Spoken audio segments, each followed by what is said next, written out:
Amid the silence, Alexander Chikmaryov holds on to photographs of his family. In March 2022, they were trying to leave Bucha to escape the fighting. A Russian armored vehicle opened fire on them on this road. I looked back and saw my wife and children were already dead. I also felt unbearable pain in my left leg. They continued to fire on my car using a high-caliber machine gun. A bullet struck the car battery and it caught fire.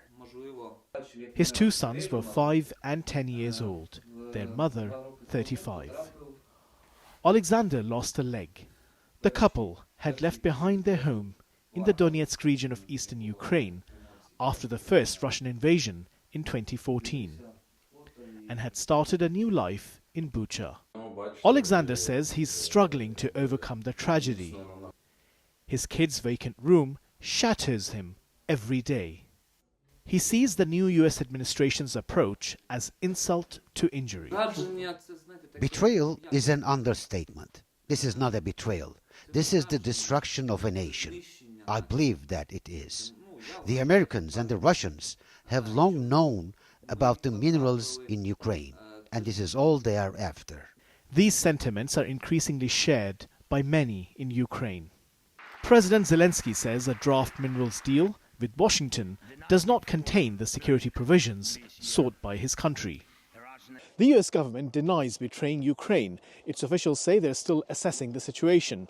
But US Vice President J.D. Vance lecturing European leaders on migration and free speech at the Munich Security Conference has not been received well by many Ukrainians, especially those who've lost their loved ones.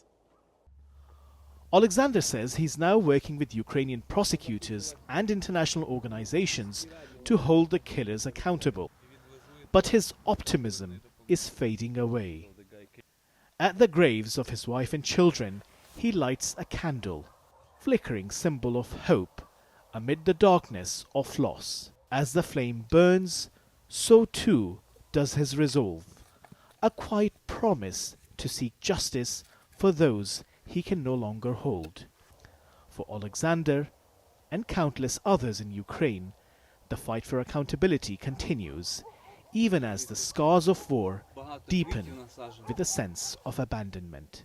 Hasan Abdullah, TRT World, Bucha.